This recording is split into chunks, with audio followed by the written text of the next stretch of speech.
Good evening. So Martin O'Neill has become the latest managerial casualty tonight. Sunderland have announced that they have parted company with him. Sunderland are 1 point above the Premier League relegation zone after today's defeat to leaders Manchester United. Let's speak to Michael Gray. Michael made more than 300 appearances for Sunderland between 92 and 2004. Michael, good evening to you.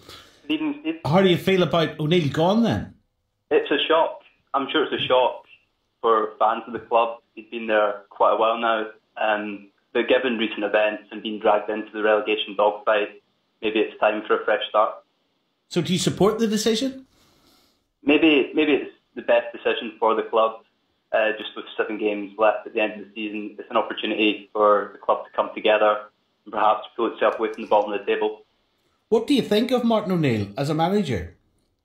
Great manager, great record, especially when he was at Celtic, of course, reaching the UEFA Cup final. But things haven't been working out recently. But I think he'll go on to better things as well, hopefully.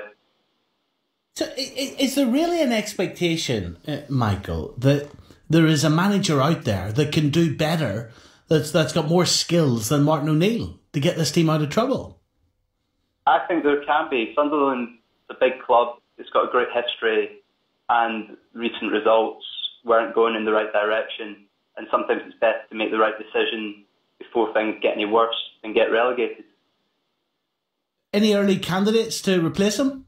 I wouldn't speculate on that, but I think it's good for the board and for the club just to take its breath at the moment and recognise the great work that Martin has done for the club. And he's a great personality, a great man of football, and to let him part ways at the moment. A great personality who's been dumped, who's been sacked.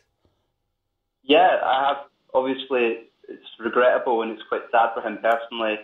But he's a great man. I'm sure he won't be finished in football. But at the end of the day, it is just a game.